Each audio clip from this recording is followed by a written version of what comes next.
All right, everybody, it's time for your favorite soup. It is time for Survival of the Fittest is the soup du jour. I'm Chef Roberto Treviño, and today, I must say, I'm happy to see the entertainment industry coming back. We're seeing concerts, Bad Bunny's coming to Orlando. That'd be a nice show to go to. Guayaguaya just finished with a huge turnout. Congratulations to that team. Put that together. Mega TV Orlando, just pulling it out, making it seriously solid. Día Nacional de la Salsa, forget it. So, it's just all coming back. And to just see that kind of star power of just Puerto Rico music here in Orlando and the turnout was amazing. So, it's just good to see the entertainment industry coming back. It's good to see concerts coming back, and we have to, hey, we drive our cars every day. There's a certain amount of risk of being out in the world.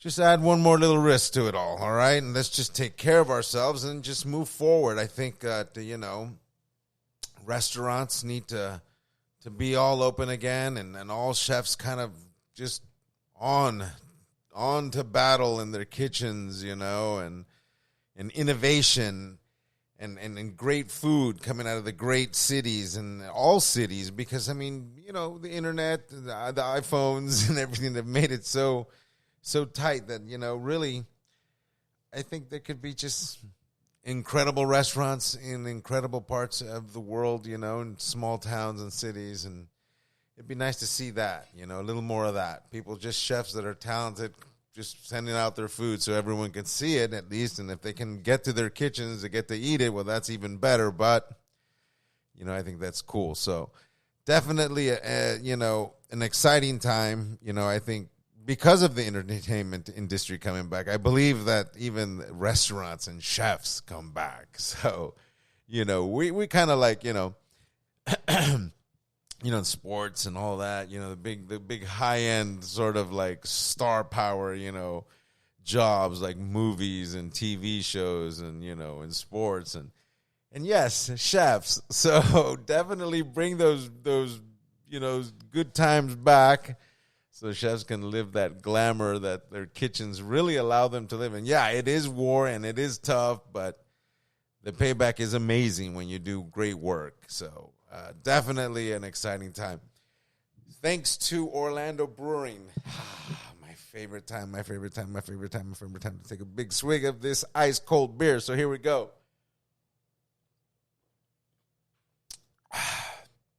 Thanks, John. That's some mighty fine beer. So, thanks to Orlando Brewing. Brewed here in Orlando. Orlando is such a beer city. I know I always go on about this, but it's the truth. So let's enjoy the quality of the beers made here, and starting with Orlando Brewing. All right, let's see here. I told you I was on a mission. I'm still on that mission to put together like a culinary all-star team, but like with just, from all the different times in my cooking life and new talent as well, and just trying to put together like a team where they could walk into a restaurant or into multiple restaurants and always just kind of know exactly what to do.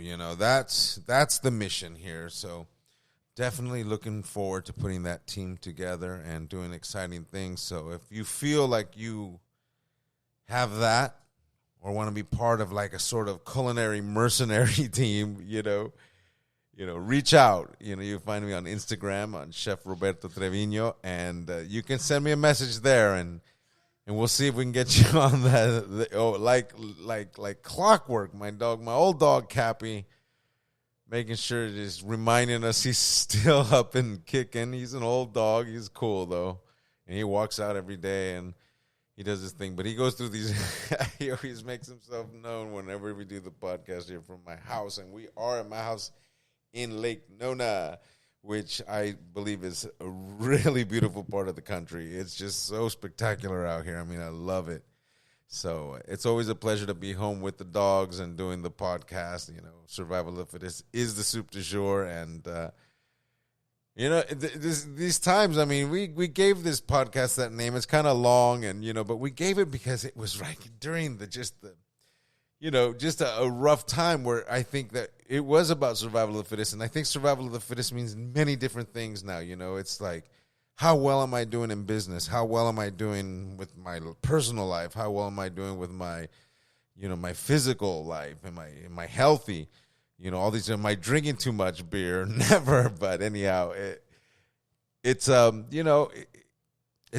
of those times where I think self-reflection and maybe I don't want to say self-help. Are we living like the 70s again? What is this, man? I mean, do we really have to go to the bookstore to the self-help section? No, we're just coming. I think that's exactly what these whole podcasts, and it's really kind of a podcast revolution, I think it really has to do with that. It's the self-help of the post,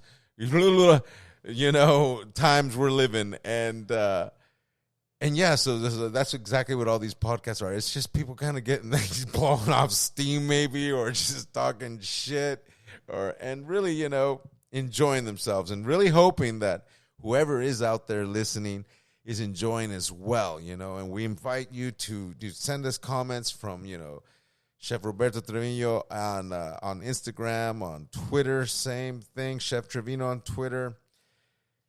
Send us a message. Let us know what you're thinking. We'll share whatever you want. Send us a recipe or two. I mean, we are a cooking show after all, aren't we? I mean, isn't that what we're doing here? We're always talking about food. So what is the trends? What are the trends? Again, I have a feeling that the arancini is going to make a big comeback because I love them. I can't get enough of them. I love I love Italian food. I mean, has Italian food ever gone out of style? I mean, no. It's just like, one of those things you could say like, oh, yeah, this is the latest food trend. I remember it was Southwest cuisine, and everybody was doing Southwestern food.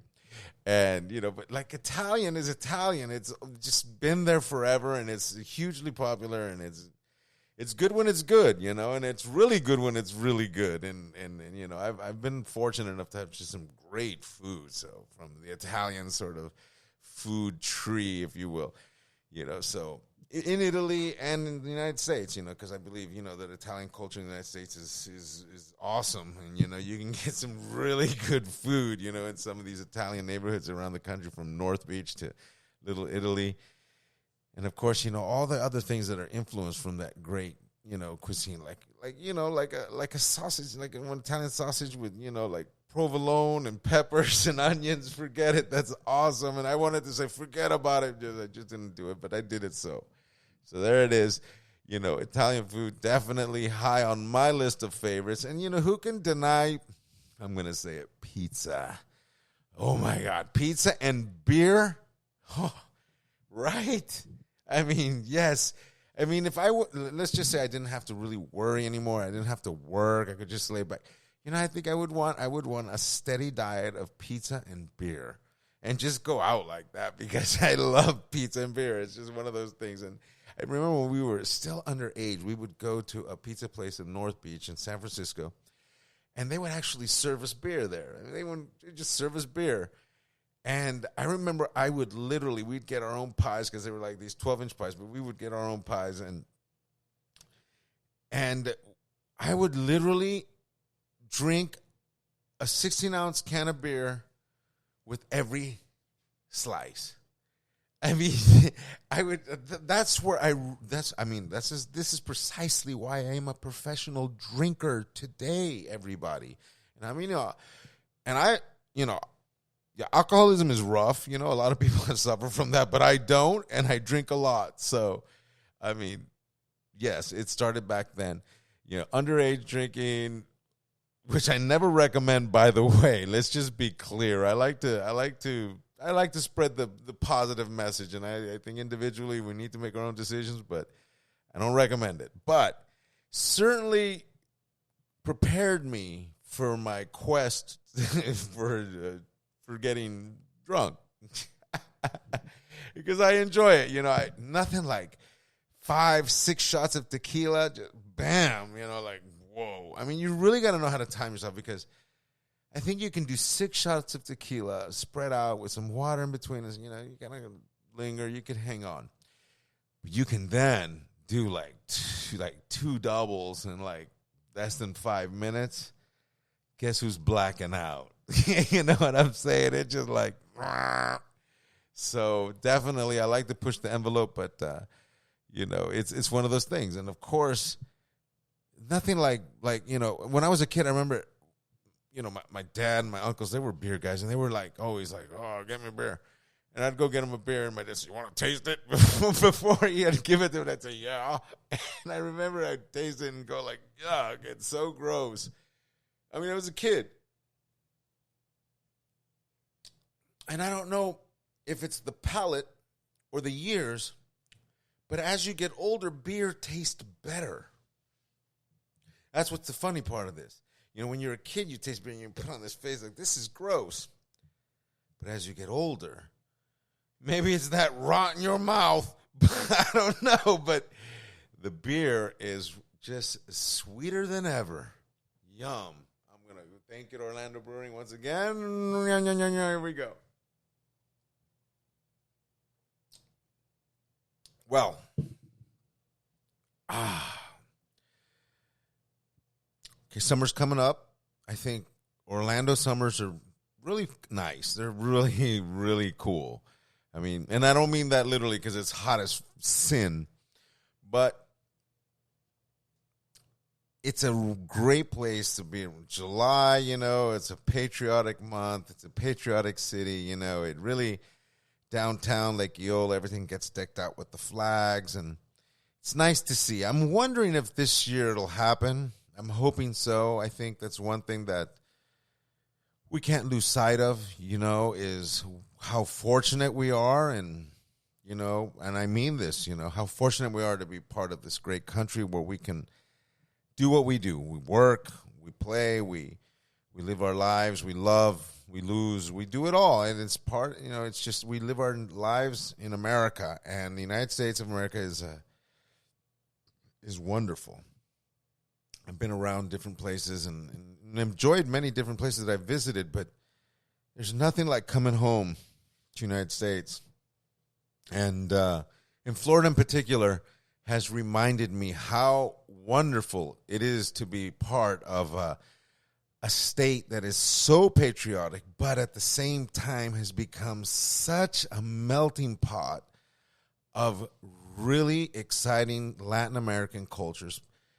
And, you know, it's what's given a lot more spice to Orlando, and I literally mean that. It's like, it's really kind of, you know, I think Orlando is an exciting city. I see the future of Orlando just getting just better and better and better. It's just going to grow. It's going to attract more people. I think it's going to kind of shape itself into sort of a megapolis of like different nationalities and just entire just a wonderful place, a megaplex of city people and country people all coming together, you know, and Latin Americans. And I think that's what's really made, for me, my latest Orlando experience that much more exciting, that I've really seen Orlando kind of become more of a Latino city, or maybe I've kind of immersed myself more into Latino culture in Orlando. But I think it's exciting as it gets.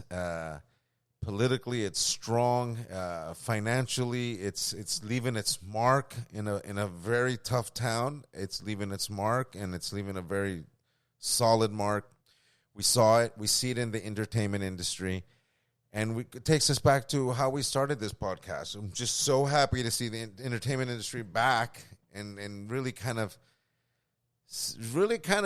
confirming where the new Latin American hubs are. And I think Orlando is very quickly becoming a Latin American hub, which is good for me.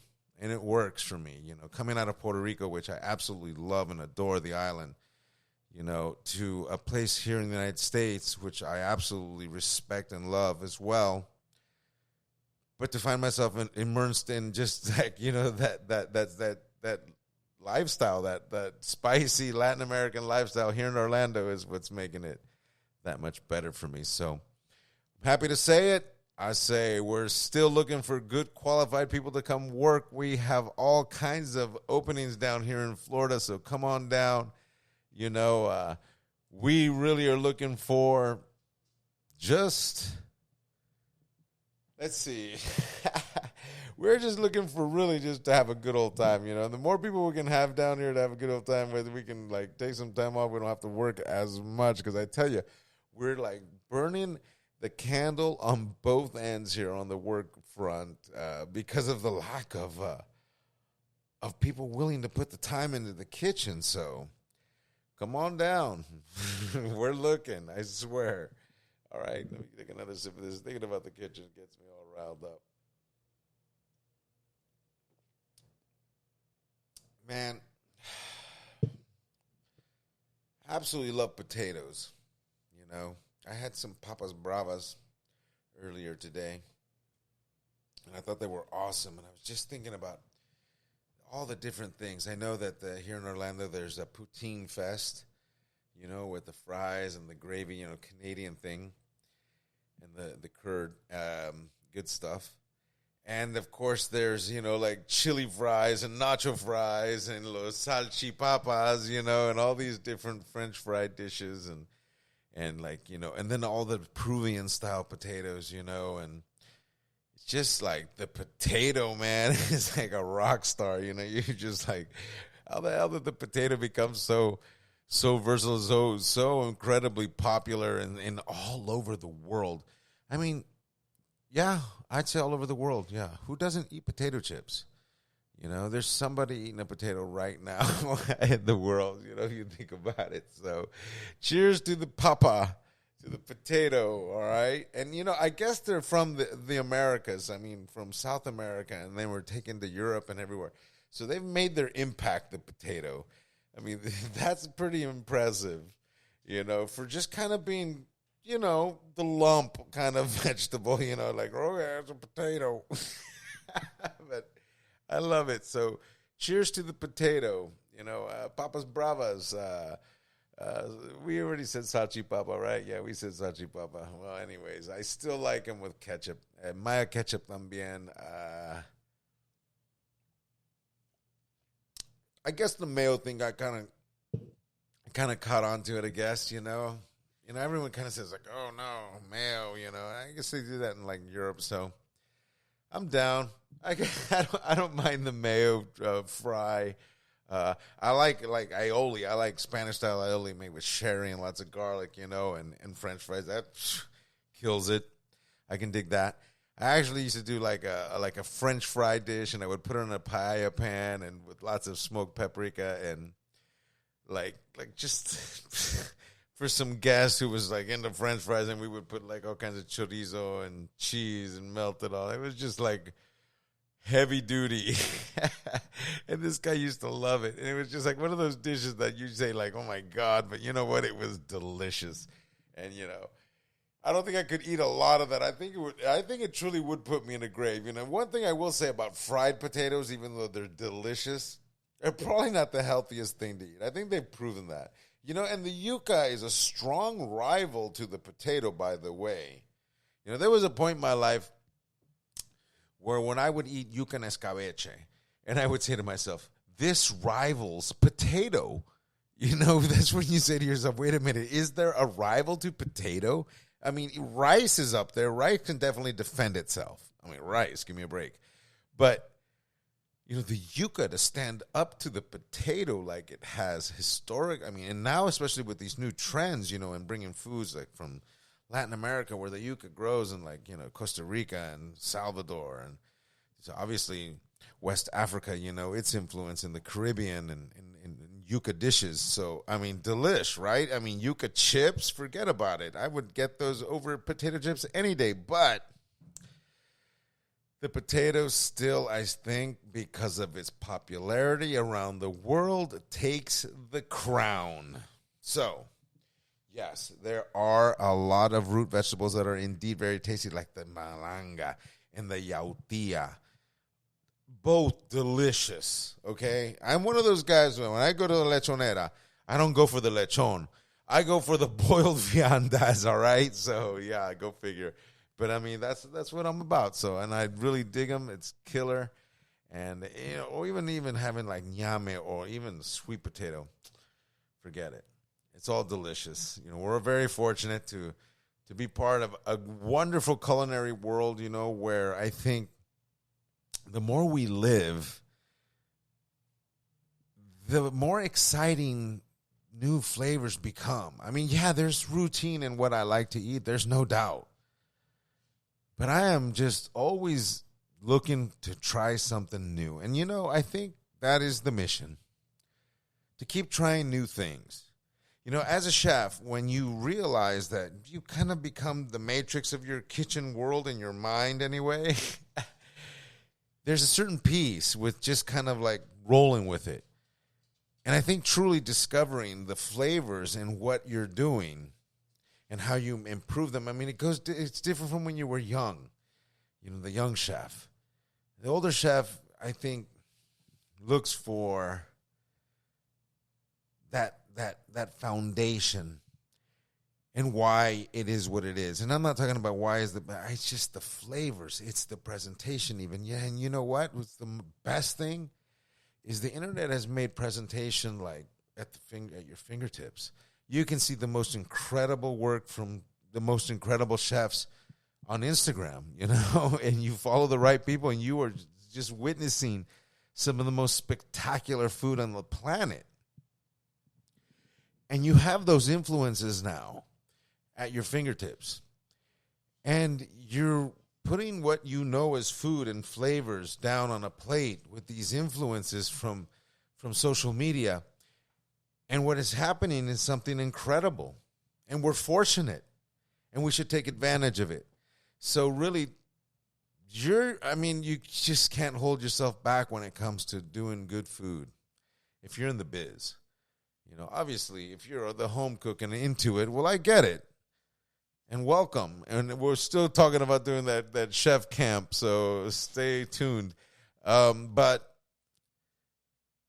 it's what it is, man. I mean, ultimately,